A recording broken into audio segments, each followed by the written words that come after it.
Today's May 19th. I wanted to come on here. I want to show you 3 articles. Oh my gosh. Today's the 41st day, the day after, okay, the eclipse, 40 days, the sign of Jonah, and we've talked about, you know, what this means, second Passover for May 21st, 22nd, and then when the floods began, on May 25th, and then the 26th is the day after when the floods started coming. Well, we are a week away. We are sealed in the ark, protected from all these things that's coming. But look at this. The helicopter that was carrying Iranian president crashes, okay, and he died. So there's a lot of news on this. I'm just letting you guys. 9 people was on board, including the country's foreign minister. And you guys do know, see, and this one was just 17 minutes ago. The thing is that if we get the blame for this, we're in deep doo-doo. No matter what, we're going to get the blame for it. So, and this is going to wage war. Now, the other thing I wanted to show you. Where'd it go? We're going to do this. Times of Israel. Here it is. Biden, this just came out.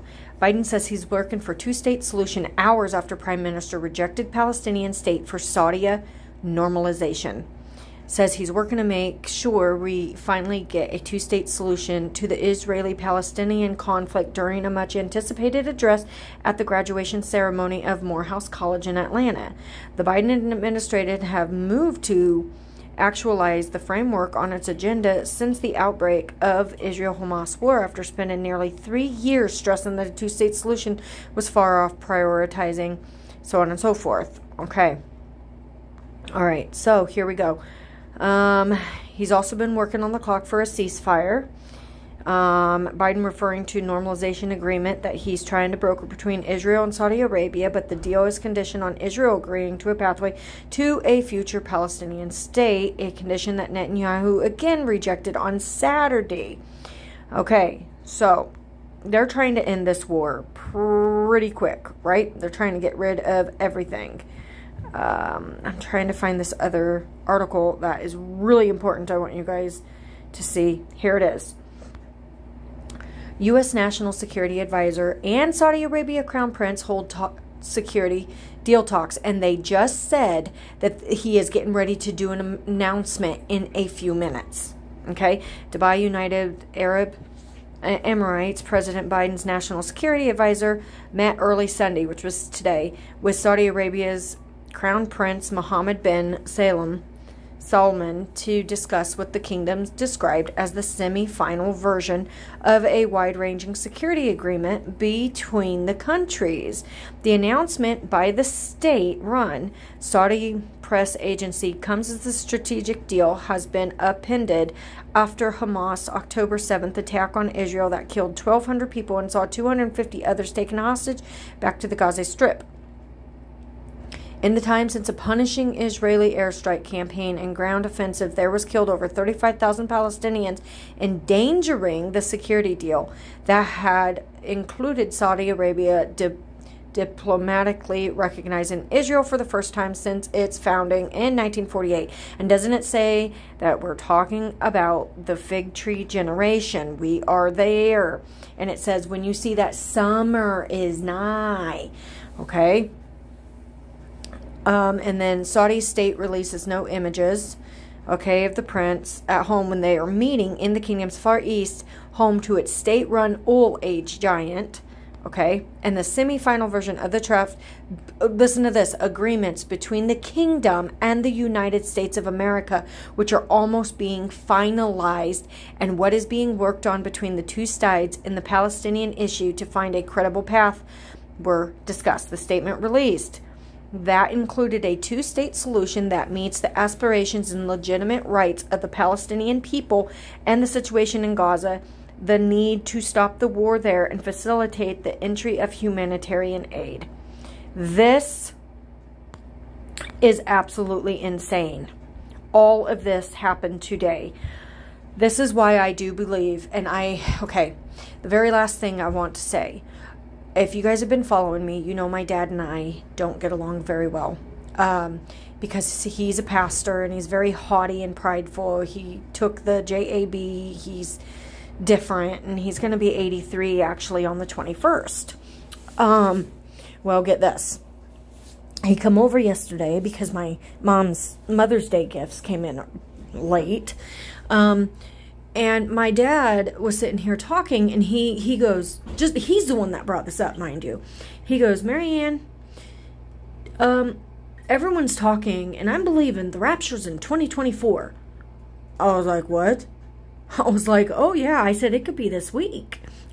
He goes, it could be any time. He goes, it is any day.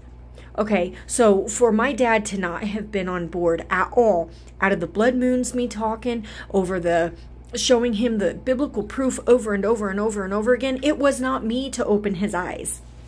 Okay, because a prophet is not received in its own hometown. Sometimes the person that you're talking to over and over and over and over again, and they don't listen, you are not the one that is to break it to them. Someone else is going to. And I believe that was my sister. But I'm really excited because this is just confirmation how all of us are in one accord. Jesus is about to rapture us. We're getting ready to go home. And also, this is how I also know.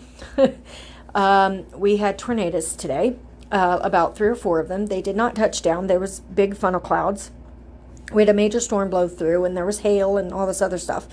But it literally, kid you not, we watched it all. It was like right in front of our house, right on the side, but it never touched us. Like it rained and it thundered and lightninged and all that, and you know, the tornado and stuff, but there was nothing. There was nothing. It was like we was protected. Okay, so it rolls on by, and then I was able, okay, I've been trying for 2 weeks to get everybody and their mama to help get my garden tilled. Right? And due to the weather, every single person bailed on me. Every single person. So I'm like, okay, well, plan B, rely on yourself and God only, because you can't rely on people. Lo and behold, I broke down. My son's girlfriend's stepdad, his mom, had a tiller. Sure enough, we bought it. I didn't want to buy one, but I did. My garden is tilled. It is ready, and tomorrow is planting. Now, the words that I kept getting is, you are done. You are done. You are done. You are done. And I'm telling you, I truly believe we are done. And the other day, I actually had a dream about tornadoes. And it wasn't like really biblical, prophetic. I was just standing outside, and I was watching all these tornadoes go by. And they didn't harm me at all.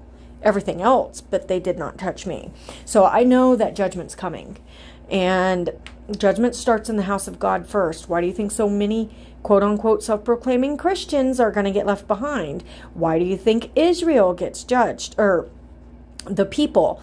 Because they turned their back on God.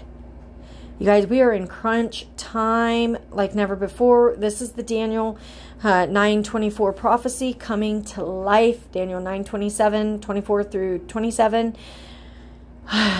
Ask Jesus Christ as your personal Lord and Savior. I don't know how much time we have left, but it's not much. The hourglass is done. It is finished. It is on its last grain, hitting the bottom.